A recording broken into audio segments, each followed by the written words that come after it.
नमस्कार, बहुत स्वागत है आप सभी का। मैं हूं आपके साथ नैना यादव, लेकर हाजिर हूं हमारा खास शो पूछता है इंडिया। आने वाला कल मिडिल ईस्ट के लिए शांति का संदेश लेकर आएगा क्या, या फिर भीषण जंग छिड़ने वाली है?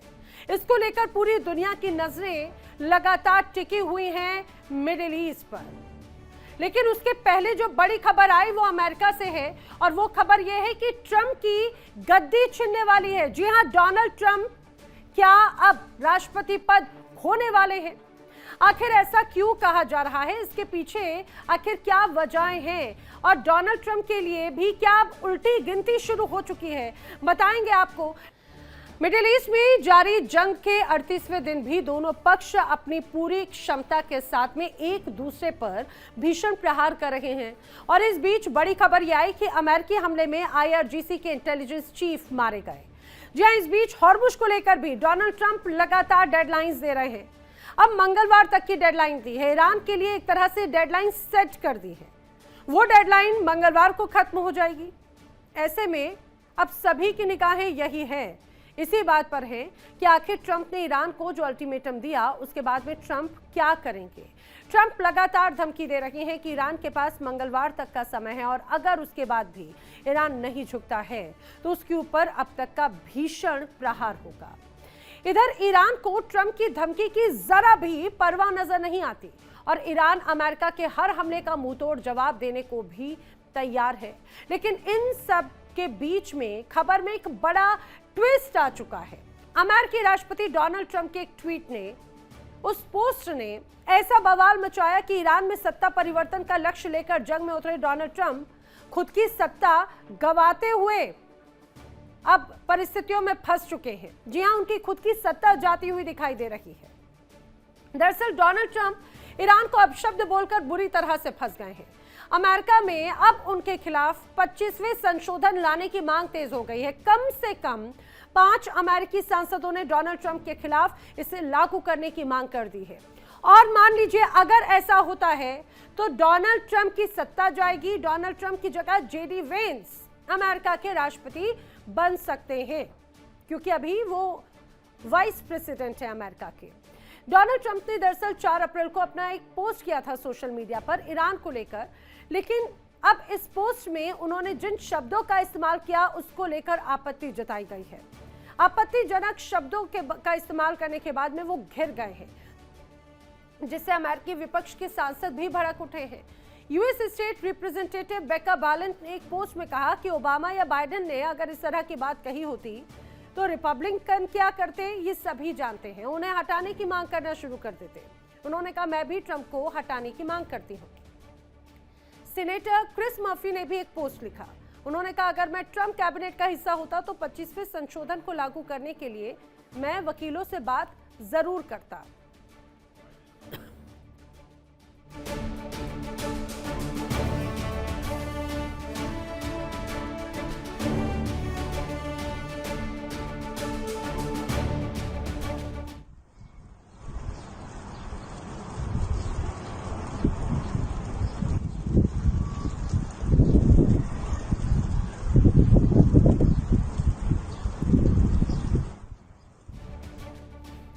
डोनाल्ड ट्रंप के खिलाफ लगातार अब तमाम सांसद एक साथ हो रहे हैं। सेनेटर क्रिस मर्फी पोस्ट कर रहे हैं कि अगर मैं ट्रंप कैबिनेट का हिस्सा होता तो 25वें संशोधन को लागू करने के लिए वकीलों से बात जरूर करता।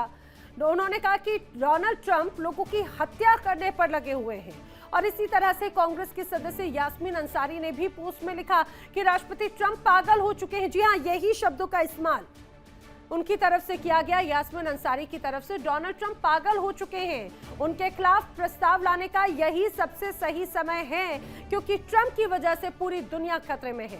इतना ही नहीं, बल्कि रिप्रेजेंटेटिव मेलेनी स्ट्रासबेरी के अनुसार भी सम्राट पूरी तरह से अब ये कहा जाए नग्न अवस्था में है, और यही वक्त है, वरना पानी सर से ऊपर चला जाएगा। इसमें कोई शक नहीं कि डोनाल्ड ट्रंप ने जिस रूप में सोशल मीडिया पर पोस्ट किया, उस भाषा का इस्तेमाल उन्होंने अपने इस पोस्ट में किया जो बेहद आपत्तिजनक है, जो शर्मनाक है। किसी राष्ट्रपति से तो एटलीस्ट ऐसी उम्मीद नहीं की जा सकती। इस सोशल मीडिया पोस्ट में डोनाल्ड ट्रंप की हताशा साफ तौर से झलक रही है। ये पोस्ट ये स्पष्ट बताता है कि ट्रंप किस तरह ईरान युद्ध में फंस गए हैं, छटपटा रहे हैं और उन्हें कोई रास्ता नजर नहीं आ रहा। और यही वजह है कि वो ऊल जुलूल कभी बातें कहते हैं, कभी लिख देते हैं। वैसे तो ट्रंप से सभ्य और समझदारी भरी भाषा का इस्तेमाल की अपेक्षा अब बेमानी नजर आती है, लेकिन भाषा इतनी निष्कृष्ट है कि अमेरिका में बैठे जिम्मेदार लोगों को भी ये लग रहा है कि ट्रंप ने अपने बोल वचन से अमेरिका की पूरी इमेज को बट्टा लगा दिया, दुनिया के सामने धूल धुसीरत कर दिया। और इसीलिए अब सांसदों का ये कहना है कि ट्रंप को हटाए बगैर अमेरिका का कल्याण हो ही नहीं सकता। आइए आपको समझाने की कोशिश करते हैं कि आखिर अमेरिका में जिस संशोधन के जरिए उनकी ये कहा जाए कि ट्रंप की गद्दी की हटने की बात कही जा रही है, सन की ट्रंप को हटाने की कवायद तेज हो गई है, वो 25वां संशोधन आखिर है क्या यहाँ पे संविधान का। दरअसल अमेरिका में राष्ट्रपति को पद से हटाने या फिर हटने को लेकर 25वें संशोधन के तहत एक कानून तैयार किया गया। अब इसमें राष्ट्रपति के अचानक से मौत हो जाने या फिर असमर्थ हो जाने पर या आगे के विकल्प एक तरह से उसमें बताए गए हैं। राष्ट्रपति के हटने या हटाने पर उपराष्ट्रपति उनके पद को शेष कार्यकाल तक संभाल सकते हैं। और इस कानून को अमल में लाने के लिए पहले कैबिनेट को एक प्रस्ताव लाना होता है। राष्ट्रपति अगर इसका विरोध करते हैं तो उसे संसद में ले जाया जाता है। सीनेट और कांग्रेस के अगर 2/3 सदस्य इस प्रस्ताव को मंजूर कर लेते हैं तो राष्ट्रपति की कुर्सी चली जाती है, राष्ट्रपति को ये कुर्सी छोड़नी ही पड़ती है। अब माना जा रहा है कि जिस तरह से आम लोगों के साथ साथ सांसदों ने भी ट्रंप के खिलाफ मोर्चा खोला है, अब सन की ट्रंप के राष्ट्रपति के रूप में गिने चुने दिन रह गए हैं। ऐसा इसलिए कहा जा रहा है क्योंकि 28 मार्च को ट्रंप के खिलाफ पूरे अमेरिका में जनसैलाब उमड़ा था। 50 राज्यों के 3300 जगहों पर 90 लाख से ज्यादा लोग सड़कों पर उतरे थे और ट्रंप मस्ट गो नाउ के नारे लगाए गए। वहीं कई लोग जिनका वोट पाकर ट्रंप दुनिया के सबसे पावरफुल देश के राष्ट्रपति बने थे, उससे ये तो साफ हो गया कि ट्रंप अपनी जनता का विश्वास पूरी तरह से खो चुके हैं। और अब जिस तरह से उनके खिलाफ सांसदों ने अपनी आवाज बुलंद करना शुरू की, उनकी विदाई का काउंटडाउन शुरू हो चुका है। क्या ट्रंप का काउंटडाउन शुरू हो गया? करेंगे इसी पर चर्चा, हर पहलू को जानने की कोशिश करेंगे। और डोनाल्ड ट्रंप का जाना आखिर ये क्या संकेत देता है, पूरी दुनिया पर भी इसका क्या असर पड़ेगा, बताएंगे आपको। लेकिन आप ये भी जरा जान लीजिए कि किस तरह से डोनाल्ड ट्रंप को सनकी बताया जा रहा है। ऐसे अलग अलग किस्से डोनाल्ड ट्रंप की जिंदगी से जुड़े हुए जो आपको जानना जरूरी है। दरअसल डोनाल्ड ट्रंप के अटपटे व्यवहार, अप्रत्याशित फैसले, उनको लेकर दुनिया के कई मनोवैज्ञानिक और जीवनी लेखकों में बहस के बाद में जो फैक्ट सामने आए हैं, उसके अनुसार डोनाल्ड ट्रंप के जीवन पर उनके पिता फ्रेड ट्रंप के किलर मंत्र की गहरी छाप है।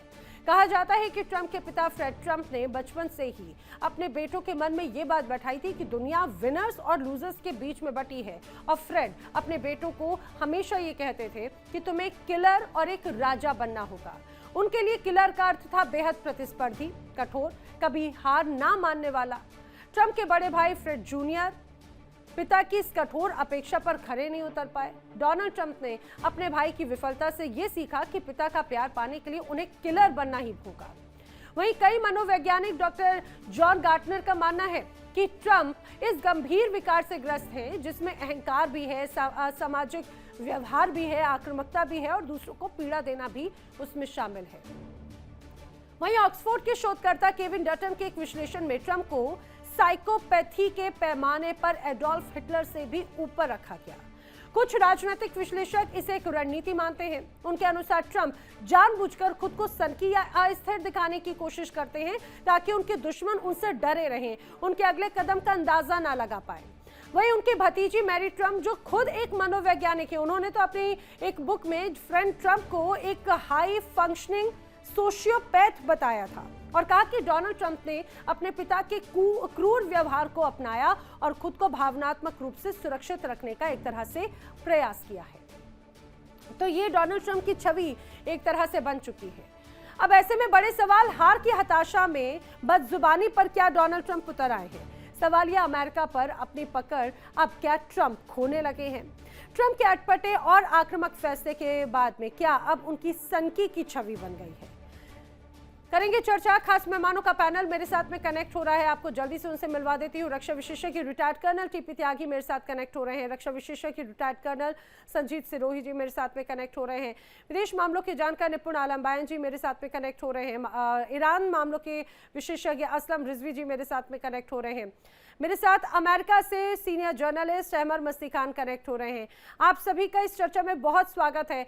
जिस तरह के हालात हैं टीपी त्यागी जी, क्या डोनाल्ड ट्रंप के अब जाने के दिन आ गए हैं? क्या काउंटडाउन शुरू हो गया है? क्योंकि अब उन्हीं के अपने नाराजगी जता रहे हैं। देखिए, मैं आपके सामने कुछ फैक्ट्स रखता हूँ जी। फर्स्ट वर्ल्ड वॉर 1 साल से ज्यादा चला। सेकेंड वर्ल्ड वॉर में अमेरिका का पार्टिसिपेशन 3 साल से ज्यादा रहा। वियतनाम वॉर में अमेरिका का पार्टिसिपेशन 8 साल से ज्यादा रहा। इराक वॉर में भी अमेरिका का पार्टिसिपेशन 8 साल से ज्यादा रहा। अफगानिस्तान वॉर में अमेरिका का पार्टिसिपेशन 20 साल रहा। और जो अभी वार चल रहा है, ये कितना हुआ है? ये 1 महीना कुछ दिन। तो पहली बात तो ये कि इसमें वार की ड्यूरेशन बहुत कम है, उसके ऊपर जजमेंट ले लेना उचित नहीं होगा। दूसरा तर्क, जितने भी प्रेसिडेंट हुए हैं अमेरिका के, खासतौर से 1979 के बाद में, जब ईरान ने ये कहना शुरू किया death to America, death to Israel, तो सब लोग चाहते थे कि ईरान के खिलाफ एक्शन हो, लेकिन वो कागजों के ऊपर एक्शन लेते रहे। जो जिमी कार्टर थे, उन्होंने कहा कि हमने उनके 8 बिलियन के जो एसेट्स थे ईरान के, वो फ्रीज कर दिए। रोनाल्ड रीगन ने कहा हमने उन देशों पे प्रतिबंध लगा दिए जो हथियार बेचते थे ईरान को। बिल क्लिंटन ने कहा अरे हमने अपनी कंपनियों के ऊपर प्रतिबंध लगा दिया कि ईरान के साथ कोई व्यापार नहीं करे। जॉर्ज बुश ने कहा कि हमने ईरान को एक्सिस ऑफ इविल कहा। यानी कि सब लोग कागज पे ये किया, हुआ कुछ नहीं। एक्शन लेना किसने शुरू किया? डोनाल्ड ट्रंप ने। अपने पहले कार्यकाल में डोनाल्ड ट्रंप ने IRGC के कुछ कमांडर सुलेमानी को, जिसका काम था कि दूसरे देशों में ईरान की आतंकी प्रॉक्सीज को स्थापित करे और उनको वेपन दे, ट्रेनिंग दे, पैसा दे, हथियार दे, ये काम उन्होंने किया कि सुलेमानी को मारा। और इस टर्म में उन्होंने जो आज तक के प्रेसिडेंट सोचते रहे, कर नहीं पाए, उन्होंने एक्शन लिया। एक्शन किसके खिलाफ लिया? एक ऐसे मुल्क के खिलाफ जो ना खुद आतंकी है, बल्कि उसने अपनी आतंकी भुजाएं यानी कि हिजबुल्ला, हूती, हमास, अल बदर, कतैब हिजबुल्ला, पॉपुलर मोबिलाइजेशन फोर्स, ये क्या है जी? क्या ये कोई नेशन है? ये जिस नेशन में गए वहां इन्होंने स्टेट विद इन स्टेट बनाई और उस नेशन को तबाह करके रख दिया। चाहे यमन हो, चाहे लेबनान हो, चाहे गाजा हो, चाहे सीरिया हो, चाहे इराक हो, तो ये काम किया। इसके खिलाफ उन्होंने एक्शन लिया। तो अमेरिका के लोग जो बुद्धिमत्ता से काम लेते होंगे, वो ये भी तो सोचते होंगे। और फिर ये कहना कि साहब अमेंडमेंट नंबर 25, अमेंडमेंट नंबर 25 मैंने भी पढ़ा है जी, उसमें तो कहीं नहीं लिखा कि आप जो है किसी को अगर आपने बास्टर्ड कह दिया तो आपको प्रेसिडेंट से हटा दिया जाएगा। ये गलत बात है, ये नहीं कहना चाहिए। मगर ये इतना बड़ा गुनाह नहीं है कि आप उसके लिए प्रेसिडेंट को हटा दें। क्या प्रेसिडेंट इसके लिए हाँ कहेंगे? मुझे नहीं लगता। ये नैरेटिव का एक पार्ट है कि जो चीज सामने आ जाती है हम उसी के फेवर में बोलना शुरू कर देते हैं। मेरी ओपिनियन तो ये है। हाँ सर, इसमें कोई शक नहीं है कि जिस रूप में भाषा शैली का देखिए इस्तेमाल तो किया गया और उसके बाद में चौतरफा वो एक तरह से घिर भी गए हैं। लेकिन निपुण आलम बायन जी, अगर आप मुझे 25वें संशोधन को समझाएं, जैसा कि अभी टीपी त्यागी जी ने कहा, उसमें अलग अलग प्रावधानों का जिक्र होगा कि किन परिस्थितियों में जो मौजूदा राष्ट्रपति हैं उनके जाने के रास्ते बनेंगे, किन परिस्थितियों में उनको गद्दी छोड़नी पड़ेगी, किन परिस्थितियों में उन्हें हटाया जा सकता है। क्या इस तरह से अप्रत्याशित बर्ताव और ऐसे अपशब्दों का इस्तेमाल करना भी उन क्लॉजेस में शामिल है क्या? या फिर डोनाल्ड ट्रंप के पास में लीगल रेमेडीज के भी तमाम ऑप्शंस होंगे? देखिए नैना जी, हालांकि त्यागी जी बड़े हैं, उन्होंने काफी अच्छा बता भी दिया। मैं उसी को आगे ऐड ऑन करता हूँ जैसा आपने मुझे दायित्व दिया। देखिए, अगर हम अमेरिकन कॉन्स्टिट्यूशन की बात करते हैं तो अमेरिकन कॉन्स्टिट्यूशन के आर्टिकल 2 और आर्टिकल 8 में ये प्रोविजन है कि अमेरिका के प्रेसिडेंट को कैसे हटाया जा सकता है। और जो अमेंडमेंट 25 की बात कर रहे हैं, उन्हीं दोनों आर्टिकल से जुड़े हुए हैं। उसमें जो बेस दिया गया, जैसे हम भारत की बात करते हैं नैना जी, हमारे यहाँ भारत में राष्ट्रपति को हटाने का केवल एक ही आधार है, संविधान का अतिक्रमण। लेकिन जो आर्टिकल 2 का क्लोज 4 है, जो 25 संशोधन से जोड़ा गया, उसमें ये लिखा हुआ है कि हम अमेरिका के राष्ट्रपति को देशद्रोह, साबित कदाचार, इसके अलावा अगर वो कोई रिश्वतखोरी करते हैं, यानी कि इस प्रकार कोई चीज करते हैं, तो उन मामलों में हटाया जा सकता है।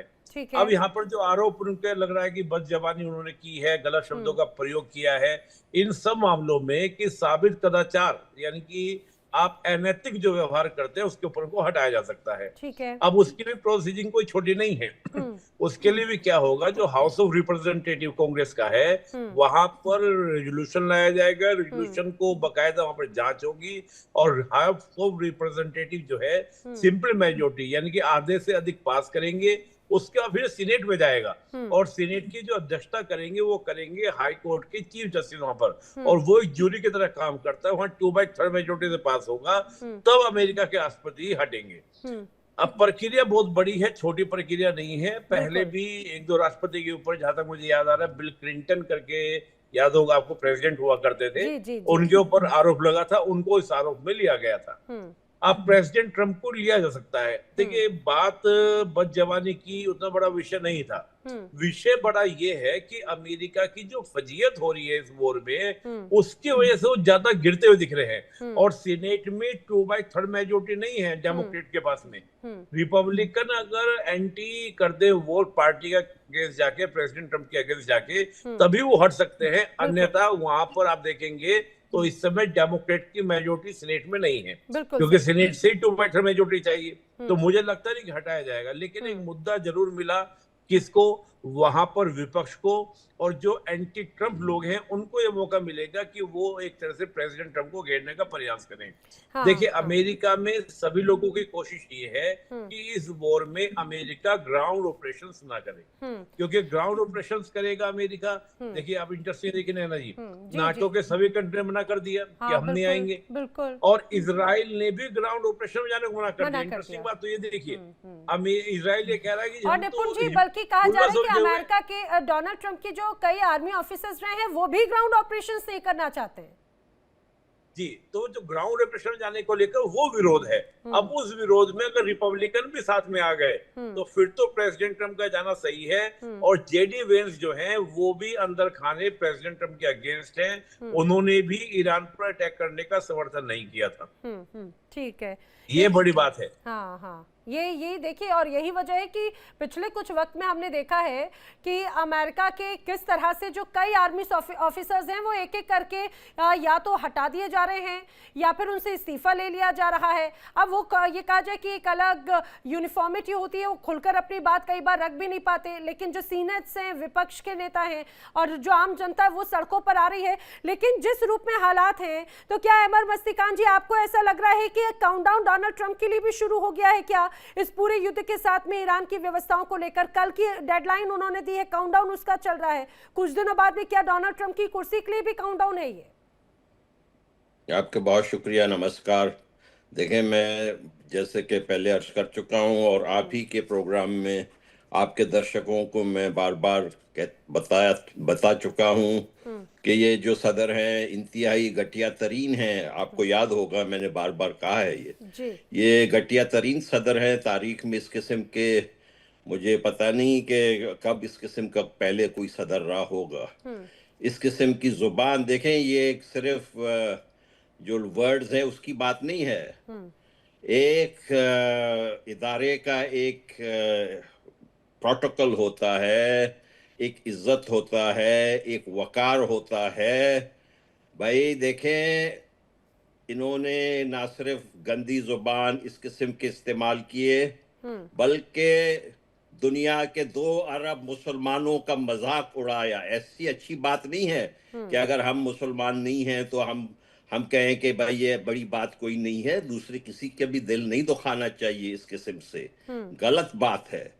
ये जो इन्होंने तरीका इख्तियार किया हुआ है, ये इनकी ज़हनी कैफियत बताता है। देखें, इनके वालिद को अल्जाइमर था, ये सारा कुछ है, ये रिकॉर्ड पे है। और अल्जाइमर जिसको होता है, उसके बच्चों में अल्जाइमर की जीन्स आने के बहुत ज्यादा चांसेस होते हैं जी। और मैं पहले भी कह चुका हूं और मैं दोबारा कहूंगा कि लगता यह है कि इन्होंने अपने वालिद के जो जीन्स थे अल्जाइमर वाली, वो इन्होंने इनहेरिट किए हैं, वरना इस किस्म से। और वो भी देखें, लेकिन अहमद मस्तिकान जी, सिर्फ अल्जाइमर के ही सिम्टम्स हैं? क्योंकि यहाँ पर तो अनप्रेडिक्टेबल जो बिहेवियरल इश्यूज होते हैं, किसी को कुछ भी बोल देना, किस जगह पर कुछ भी बोल देना, और आज कुछ कह रहे हैं कल कुछ कह देना। जी हाँ, देखे ना, एक तो जो इनकी जो सेक्रेटरी थी सूजी वाइस, उन्होंने खुद से वैनिटी फेयर को उन्होंने इंटरव्यू दिया था और उसमें उन्होंने कहा था कि इनकी जो बिहेवियर है वो शराबियों वाली है। मैंने आपसे शायद जिक्र किया था कि इनके जो भी मर्जी आता है, जहां आता है, और ये समझते हैं कि जो भी ये करना चाहते हैं ये कर सकेंगे। इनके लिए जो अमेरिका में आपने देखा होगा, इन्होंने एक यूनाइटेड नेशंस इदारा है ना जी, यूनाइटेड नेशंस इदारा होने के बावजूद इन्होंने वो एक दूसरी कमेटी बनाई, बोर्ड ऑफ पीस बनाई थी ना जी, जनवरी के महीने में। बिल्कुल बिल्कुल। और वहां पर मार्क कार्नी जो कनाडा के हैं, उन्होंने शदीद इसके ऊपर एतराजात किए थे कि भाई ये जो पॉलिसियां कर रहे हैं उससे फायदा नहीं होगा। देखें, ये जो पॉलिसी कर रहे हैं ना, इसका नाम है प्रीडेटरी हेजेमन। प्रीडेटरी हेजेमन हिंदी में कहते हैं शिकारी वर्चस्ववादी, उर्दू में कहते हैं शिकारी तसल्लुत। यानी हम पूरा का पूरा अमेरिका फायदा लेगा, आपको कुछ नहीं मिलेगा। और इनके ट्वीट से जाहिर हो गया कि ना जमहूरियत की बात है ना कोई और बात है। इन्होंने साफ लिख दिया अभी 2 दिन पहले कि हमें मिलेगा ईरान से और हम मजे करेंगे।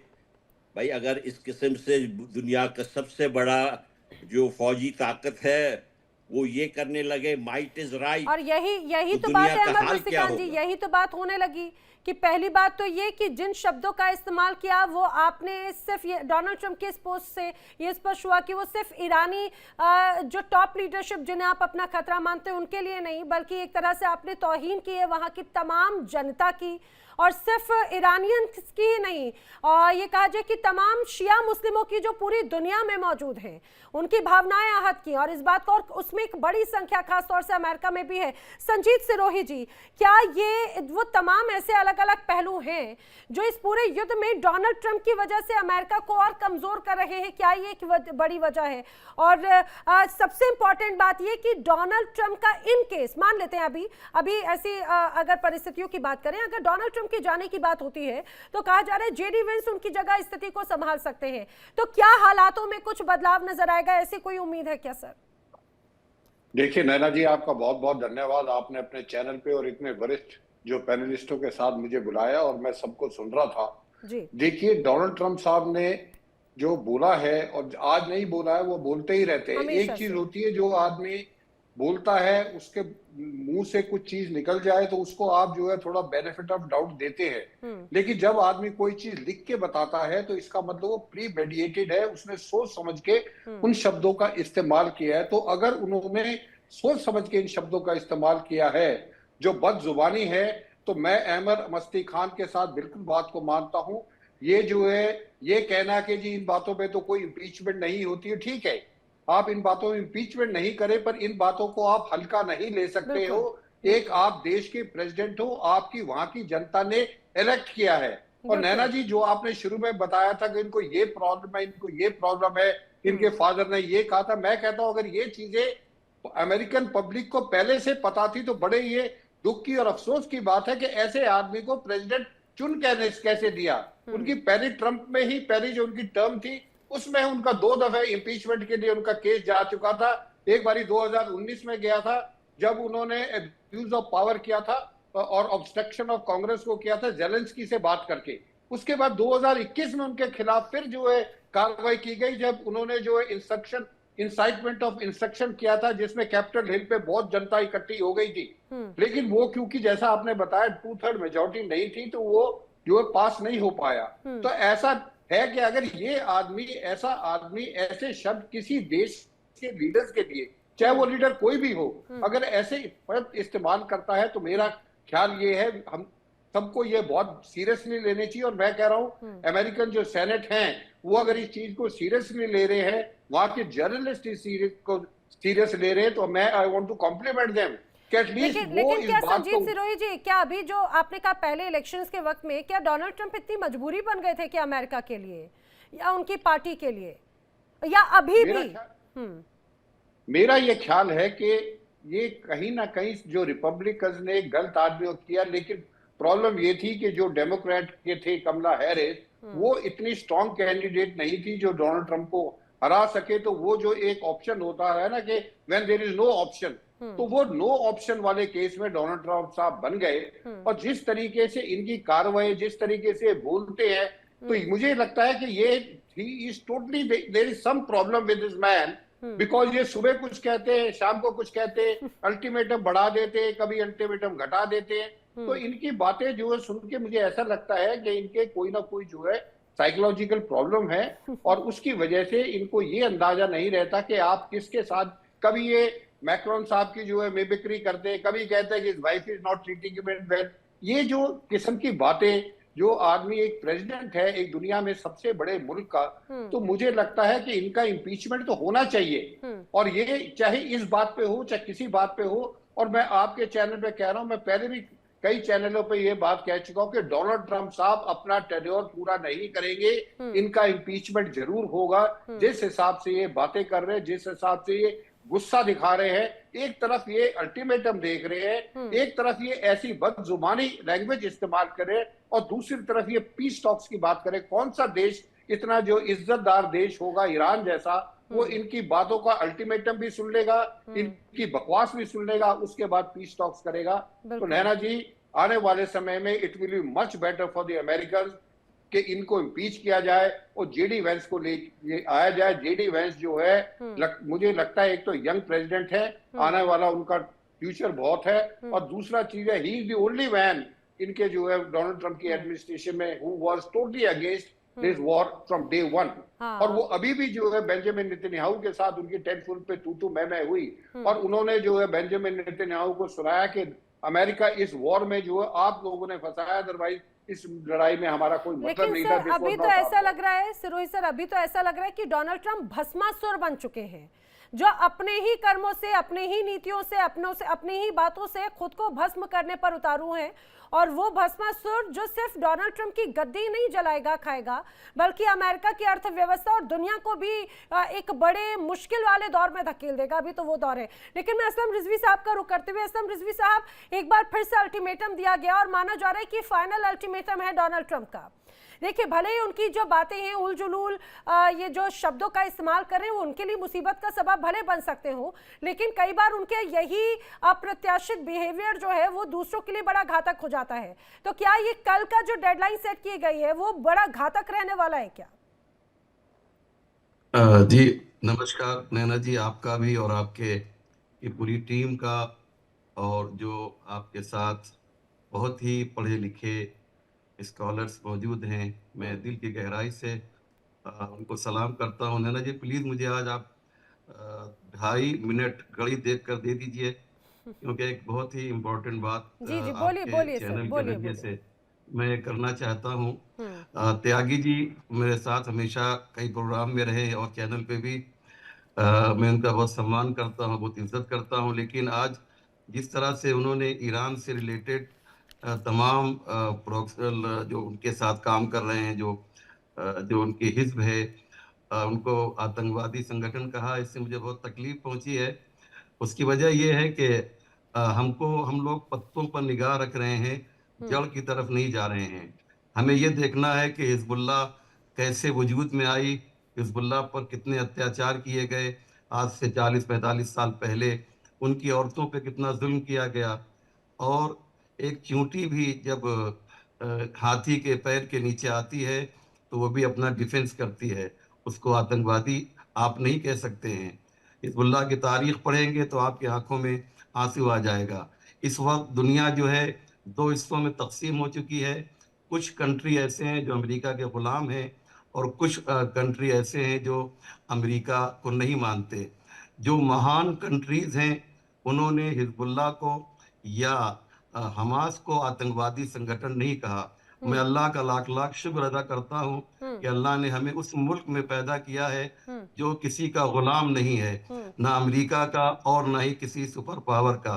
जब मैं चेक कर रहा था उन मुल्कों को कि जो अमेरिका के गुलाम थे तो देखा उन लोगों ने हिजबुल्लाह को आतंकवादी कहा, लेकिन हमारे महान भारत ने जो है वो आतंकवादी संगठनों में न हिजबुल्लाह को शुमार किया है न हमास को शुमार किया है। इसलिए जो लोग आतंकवादी संगठन कहते हैं या हिजबुल्लाह के लोगों को आतंकवादी कहते हैं वो वेस्टर्न कंट्रीज से ज़्यादा इम्प्रेस्ड हैं, उनकी तरफ झुके हुए हैं। लेकिन जब इंसाफ से बात की जाएगी, नैना जी मैं आपसे एक सवाल करता हूँ कि ईरान ने क्या बिगाड़ा था। आप देखिए कि 79 में जब इनकलाब आया था तो उससे पहले 18% जो क्रूड ऑयल का पैसा होता था वो सिर्फ ईरान को मिलता था, बाकी अमेरिका ले जाता था। यहीं से जब इनकलाब आया है तो ईरान ने इसको पहले खत्म किया और वो पैसा जो अमेरिका जाता था उसे रोक लिया। ईरान में एक तारीख है जिसको जश्न मनाया जाता है, उसको रोजे मिल्ली शुदन नफ्त कहते हैं। आपकी इस बात को आप मैंने सुन लिया, लेकिन आप अगर आतंकी संगठनों की बात करें, आपके लिहाज से आतंकी संगठनों की परिभाषा क्या होती है? ये जरूर समझने वाली बात है। हाँ, मेरे लिए परिभाषा वो है कि जो अपनी सुरक्षा के लिए लड़े। हिजबुल्लाह के साथ जो जुल्म हुआ है वहाँ की औरतों को नहीं, तो जो अपनी सुरक्षा के लिए या दूसरों की रक्षा के लिए लड़ता है वो तो वहाँ की सेना भी होती है। दूसरों के कत्ल, दूसरों को नुकसान पहुंचाकर खुद को बचाना वो सुरक्षा के लिए लड़ाई होती है क्या? अगर मारने वाले ही जो हैं आतंकवादी होते हैं तो अमेरिका ने हिरोशिमा से लेकर आज तक जो जुल्म किया है, लाखों लोगों को मारा है, किसी में मजाल है कि उसको आतंकवादी कह दे? वो इजराइल जिसने 24,000 बच्चों को कत्लेआम किया उसे कोई आतंकवादी नहीं कहता है। और अगर दो चार जो है लोग को हिजबुल्लाह किसी को मार देता है, जबकि उसके बदले में कई सौ हिजबुल्लाह के लोग मारे गए हैं। आज लबनान की जो हालत है अगर आप देखेंगे तो आप रो देंगी कि घरों के ऊपर किस तरीके से जो है मिसाइल बरसाए गए हैं, बम बरसाए गए हैं, लेकिन कोई नहीं है जो इजराइल के खिलाफ कुछ बोल सके। हर एक इसको जो हिजबुल्लाह को आतंकवादी कह रहा है। एक जमाना आएगा जब समझदार लोग इस सिलसिले में बात करेंगे, किताबें लिखेंगे तो ये कहेंगे कि जालिम कौन था और मजलूम कौन था।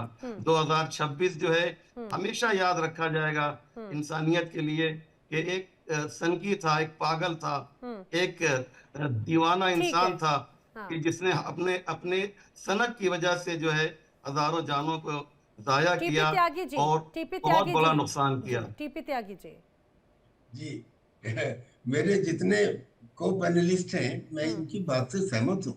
मैं अमेरिका को सपोर्ट कर रहा हूँ, मैंने ऐसा नहीं कहा। मैंने आपके सामने फैक्ट्स रखे, उन फैक्ट्स में अगर कोई कमी हो तो बताइए। अब भी मैं 3-4 सवाल पूछता हूँ। ये बताइए कि पहले तो मैं सर एक नॉलेज ज्यादा है या भारत सरकार की नॉलेज ज्यादा है? त्यागी जी बहुत सम्मान के साथ, जब भारत सरकार जो है आतंकवादी संगठन नहीं कह रही है, आप कौन होते हैं कि आप हिजबुल्लाह को कहें कि वो आतंकवादी संगठन है? जब भारत सरकार ने उसको, ये लोग पढ़े लिखे नहीं है भारत सरकार में। ये आपकी जो मानसिकता है, माफी चाहता हूँ, ये सिर्फ इसलिए कि हमारा आवाम का झुकाव जो हिंदुस्तान बहुत से लोगों का वो वेस्टर्न कंट्रीज की तरफ है। मान लिया सर, मान लिया, अब आप सुनिए ना, मान लिया भारत सरकार की नॉलेज यकीनन मुझसे ज्यादा है। मैं एक अकेला आदमी हूँ, मैंने अपनी राय व्यक्त की, अभिव्यक्ति की आजादी सबको है, इसलिए मुझे भी है, इसलिए मैंने उसको आतंकी संगठन कहा। अगर हम हमास को आतंकी संगठन ना माने तो उसे पीस का देवता माने, जिसने इजराइल के अंदर वो किया तो कभी सोचा कि इजराइल क्या है? मुझे छोड़ दीजिए, आप मुझे छोड़ दीजिए। मेरे अच्छा सुनो, ये वो पॉइंट ऑफ डिस्कशन नहीं है, दोबारा कर देंगे। जब आप कहेंगे तब पॉइंट टू बच्चों पॉइंट को कर जिसने लेंगे, मारा अभी है, पॉइंट पे आ जाइए। बच्चों को सर मारने के बाद उनके जनाजे के ऊपर पैर रख के जो डांस कर रहे हैं इजरायली, उनको आप क्या कहेंगे? वो अगर अगर अगर अगर आप मेरे को आप बोलिए चांटा मारते आतंकवादी हैं है, तो मैं तो कह रहा सुनिए हूँ सुनिए आतंकवादी है। सर, सुनिए, अगर अगर आप मेरे को चांटा मारते हैं तो उसके बाद में मुझे आपका गला घोटने का पूरा अधिकार है। क्या 6 अक्टूबर को बच्चों को मारने का इजराइल ने अधिकार हमला है, किया था हमारे पे? 24,000 बच्चों मुझे को मारने बताइए। का अधिकार है। 7 अक्टूबर, अच्छा पर उसे छोड़ ये दीजिए, तो मुझे ये बिल्कुल बिल्कुल अभी काबिल जो कबूल नहीं टॉपिक है। है, अभी जो 24,000 टॉपिक, बच्चों को सर अगर कोई आपको मार कबूल रहा नहीं है, है, ठीक है। त्यागी जी, मैं कह, आप उसको अरे आतंकवादी नहीं कहेंगे? अरे भाई मैं कह रहा हूँ आपको कबूल आप नहीं है, कहिए मैंने कि वो मान लिया इजराइल कबूल है। आतंकवादी है। मैं अब चाहता हूं अब कि आप अब हिम्मत अब, दिखाइए, मैं उस अब वक्त समझूंगा कि आप बिल्कुल सच बोलते हैं। नहीं, लेकिन आप रिजवी बोलिए कि साहब, जिसने रिजवी 24,000 साहब, जो बच्चों को मारा है। इजराइल ने किया वो बिल्कुल गलत था, लेकिन क्या उसके बदले के तौर पर जो हमास ने किया, क्या उसको आप सही साबित करते हैं? क्या उसे आप सही कहते हैं? के बाद अमेरिका आतंकवादी है या नहीं है? जिसने जिसने इराक में हमला किया बिला किसी वजह के, नहीं, कि वहां लेकिन पे वो लेकिन उनके रिजवी पास साहब, इजराइल ने जो किया वो गलत था, लेकिन क्या जो हमास ने किया, हमास ने जो कत्लेआम मचाया, क्या आप उसको गलत नहीं मानते? 1200 लोगों का कत्ल करने वाला आपकी निगाह में आतंकवादी है, और 24,000 बच्चों का कातिल जो है वो आतंकवादी नहीं है? ये कैसा इंसाफ है नैना जी? अरे सर, मैं यही तो बताना चाह रहा हूँ कि अगर आप मेरे को चांटा मारते हैं तो फिर मुझे आपके गला सर घोटने का आप हक दोनों है। को कहिए ना, अगर हमास आप ने एक को वो क्यों ना कह रहे किया हैं? होता, अगर हमास जी ने नहीं ना नहीं, किया बिल्कुल होता गलत तो है सर। इजराइल ये ना आप करता। दोनों को पहले आतंकवादी कहिए ना, एक को क्यों नहीं तो कह रहे हैं? आपकी हिम्मत क्यों नहीं अरे पड़ रही फिर है? वही बात, क्या इजराइल ने आपकी पहले जबान किया? का क्या अंदाजा लगाइए, बताइए इजराइल ने मुझे आप। पहले किया? क्या पहले किसने किया? हमास ने किया। अच्छा इजराइल ने जो खैर, किया है सुनिए सर, आप मेरी सब बात जानते सुनिए। हैं। अरे इजराइल फिर वही आतंकवादी बात, नहीं ये है। आप इसके ऊपर, इजराइल ने तो मैं फिलिस्तीनियों देखो का घर कब्जा किया है। इजरायलियों ने लाखों फिलिस्तीनियों को मारा है। आप अरे 1200 इसकी को लेके संख्या, चल रहे हैं। 1200 इसकी हमास संख्या ने मारा है, उदाहरण और जो देकर लाखों आप को मारा इसकी गया उसका क्या कीजिएगा आप? इधर भी कर सकते हैं, उधर भी कर सकते हैं। अच्छा मैंने त्यागी जी आपको प्लीज, सिर्फ इतना मैं कहा, बहुत इज्जत से क्या और क्या एहतराम से क्या कह रहा हूं आपसे, क्या आपकी तो निगाह बस में ठीक है, आप अब इजराइली बोलने की जरूरत नहीं आतंकवादी है, है ठीक या है। नहीं है, मुझे बताइए आप। सुन लिया आप सुनिए, मैंने सिर्फ फैक्ट पे बात की। मेरे बहुत मैं बुजुर्ग अमेरिका, हैं, मैं अरे आपका हाँ, ठीक एहतराम है करता हूं सर, ठीक है लेकिन सर, इजराइल आतंकवादी अरे है या नहीं आज फैसला कर आप दीजिए जवान आपको। हैं, आप बच्चे हैं, अब आप चुप रहिए। ठीक है, सुन लिया आपको, बहुत देर सुन लिया, 4 मिनट सुन लिया, मुझे 1 मिनट तो सुन ले, अब मेरी बात तो सुन ले। बोलिए बोलिए सर बोलिए। मैंने जो भी कहा वो फैक्ट्स कहा। मैंने ये नहीं कहा कि अमेरिका बेहतरीन है। अमेरिका के तो 750 मिलिट्री बेस है पूरी दुनिया में। क्यों है भाई? क्या वो पूरी दुनिया का बादशाह बनना चाहता है? अरे ये तो कमाल की बात हो गई, और किसी देश के है क्या दुनिया में?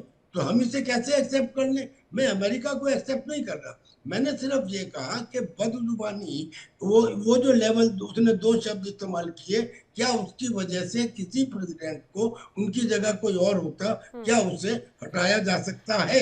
ये बात मैंने कही थी। अब मैं 3-4 पॉइंट जो डिस्कशन में आए बहुत शॉर्ट में बताना चाहता हूँ। साहब ग्राउंड ऑपरेशन नहीं करनी चाहिए, सारा अमेरिका कह रहा है। अगर ग्राउंड ऑपरेशन ना की होती तो क्या ऑपरेशन पायलट हो सकती थी?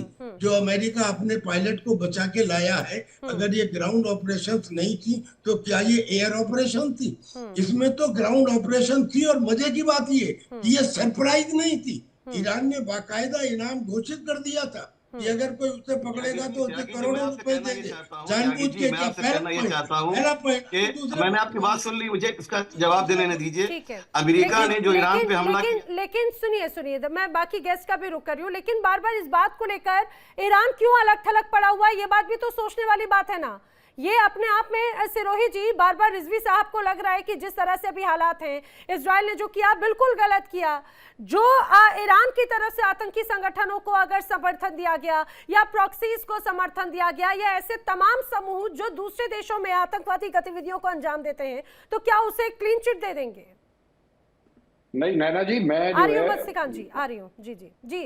मैं ये कहना चाहता हूँ कि देखिए, अगर कोई प्रॉक्सीज है आपके और वो दूसरे देश में जाके वो मासूम बच्चों को, जो नागरिक हैं, उनको मारते हैं, तो उनको जो है टेररिस्ट कहा जाएगा। इसमें कोई बुरा माने या भला माने, लेकिन जो रिजवी साहब बात कर रहे हैं, मैं उससे भी सहमत हूँ कि जो है 1200 लोगों को जब आपने मार दिया, उसके बाद गाजा का क्या हाल किया आपने, जिसमें जो है 25,000 जो है बच्चों को, जो वो कह रहे हैं, I don't know the figure कितनी है, पर हाँ ये जरूर है कि 70 से 80,000 लोग वहां पे मारे गए हैं, जिसमें से ज्यादातर बच्चे और औरतें थी।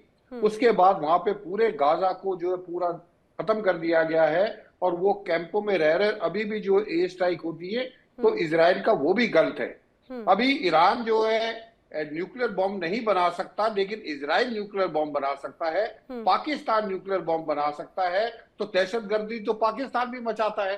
तो अगर हमको ये एक बेंचमार्क है कि जी कोई भी देश जो दहशतगर्दी करता है वो जो है एटम बॉम्ब या न्यूक्लियर बॉम्ब नहीं बनाएगा, तो फिर अमेरिका ने पाकिस्तान को क्यों बनाने दिया? अमेरिका उनके पाकिस्तान को क्यों नहीं रोकता है? या जब भी भारत के साथ कुछ भी होता है तो वो जो है हमको धमकी देता कि न्यूक्लियर वेपन यूज किए जाएंगे। उनके field marshal, so called field marshal, जो बिना लड़े फील्ड मार्शल बन गए, वो अमेरिका जाते हैं, वहां पे जाते हैं, कहते हैं कि अगर वो मौका आया तो आधी दुनिया खत्म हो जाएगी। वो अमेरिका में बोल के आए हैं, डोनाल्ड ट्रंप साहब उनको कुछ नहीं कह रहे। तो ये जो दोहरी नीति है ये बिल्कुल गलत है, और इसमें पूरा का पूरा जो विलियन के रूप में मैं आप बता रहा हूं आपको, दुनिया में जहां पे भी गदर हुआ है, जहां पे भी मार कुटाई हुई है, उसमें जो है अमेरिका का डायरेक्ट या इनडायरेक्ट हाथ रहा है। इसलिए अमेरिका 5 डिक्टेटर थे, आप देखिए, लीबिया में खत्म किया, सदाम हुसैन को खत्म किया, यहाँ पे जो है उनको मार दिया, खमेनी को मार दिया। अब सिर्फ एक नॉर्थ कोरिया एक ऐसा है जिसका जहाँ पे डिक्टेटर है, वो रोजाना धमकी देता है, रोजाना मिसाइल टेस्ट करता है, लेकिन अमेरिका की इतनी हिम्मत नहीं है कि वो उसको रोक पाए। क्यों?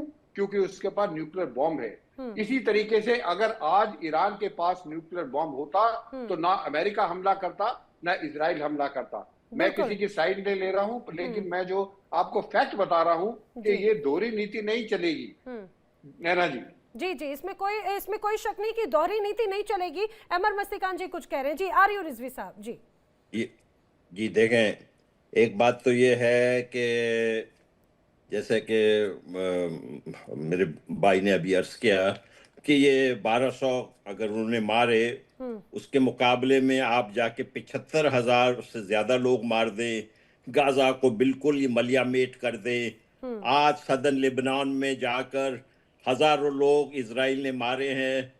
ये कहा कि देखिए, एक होता है प्रोपोर्शनल चीज, ये जो मुझे इनके ऊपर थोड़ा सा वो भी होता है कि देखें, ये जो यहूदी, ईसाई और मुसलमान, इनके बेसिक फिलॉसफी एक ही है। इनका बहुत ज्यादा आपस में कुर्बत है नजरियाती तौर पर, और उसके बावजूद भी ये एक दूसरे के खून के प्यासे बने हुए हैं।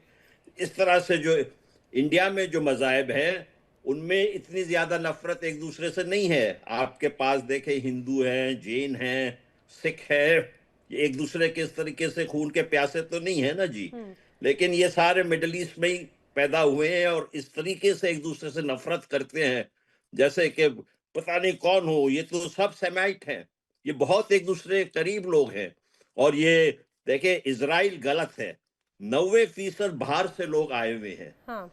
और इजराइल जैसे पाकिस्तान है, आप देख ले, अमेरिका जो है पाकिस्तान जाके धमकी देता है इंडिया के ऊपर न्यूक्लियर हथियार इस्तेमाल करने की, बार बार कहता है। तो ये गोरों के आंख उस टाइम पे क्यों बंद हो जाते हैं? ये क्यों नहीं कहते कि ये गलत है? तो इस बात पे भी तो जरा तवज्जो दें कि इनके लिए ये क्यों कि भाई इंडिया के लोग क्या इंसान नहीं है कि आप उनके लिए कुछ नहीं कहें और पाकिस्तान को खुली छुट्टी दे दे, और फिर जाके आप जो है अमर जी, यही तो अमेरिका का डबल स्टैंडर्ड है ना। है ही नहीं। मुझे लग रहा है मस्तिकान जी, यही तो अमेरिका का डबल स्टैंडर्ड नजर आ रहा है, और यही डबल स्टैंडर्ड अब पूरी दुनिया को भी नजर आ रहा है। पाकिस्तान के लिए प्यार जता देते हैं, ईरान के लिए नाराजगी जता देते हैं, मिसाइल गिरा देते हैं। जी मस्तिकान जी, बात पूरी कीजिएगा। जी ये देखिए, अब मैं एक और अर्ज करूं। देखिए, पहले जो इनका इंतजामिया था ट्रंप का, पिछली मर्तबा, उसमें कुछ अच्छे बेहतर लोग थे। डिफेंस सेक्रेटरी थे general James Mattis, treasury secretary थे Steven Mnuchin, White House chief of staff थे जॉन कैली, और एडवाइजर दूसरे national security adviser HR McMaster, और इन सभी ने कहा कि ट्रंप इंतहाई घटिया आदमी है। इन सब ने, सभी ने, और इस वक्त जो ट्रंप की इंतजामिया है सिर्फ यस-मैन बड़े हुए, सारे के सारे, कोई इनको नहीं कहने वाला है कि no mister president you are wrong. इन्होंने जो ट्रंप ने किसके ऊपर एतबार किया? पाकिस्तानियों पे। पाकिस्तानियों में इतनी जुर्रत है कि इनको कहें कि नहीं भाई ऐसे काम ना करें, बहुत खराब होगा। जनरल मुनीर, आसिम मुनीर ने बिल्कुल नहीं कहा होगा कि नहीं please mister president you can't do it. Shahbaz Sharif ने ये नहीं कहा होगा उनको। लेकिन मुझे लग रहा है कि उनको तो अहमद मस्तिकान जी, उनको तो अपने उनके ऊपर तो वजह है ना हमें लाने के लिए, वो मना करके पंगा थोड़ी ना ले सकते हैं। लेकिन बात ये कि डोनाल्ड ट्रंप ने दरअसल पंगा ले लिया है, अब ऐसा दावा किया जा रहा है ईरान से भी। और ईरान तो छोड़िए, अब तो खुद अपनों के ही नाराजगी का शिकार वो हो गए हैं अपने बर्ताव, अपनी बोली को लेकर। नो किंग हैशटैग के साथ में या गो बैक ट्रंप के जो नारे लग रहे हैं, अब ऐसा लग रहा है कि वो बहुत ही जल्द यथार्थ सत्य में तब्दील हो जाएगा।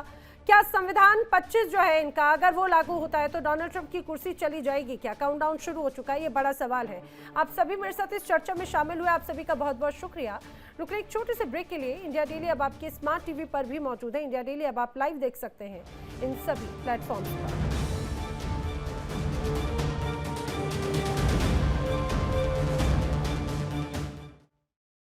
देखिए इंडिया डेली 24/7 अब आपके स्मार्ट टीवी पर। इंडिया डेली मौजूद है सभी डिजिटल प्लेटफॉर्म पर लाइव और लगातार। इंडिया डेली 24/7 हर दिन राष्ट्र को समर्पित।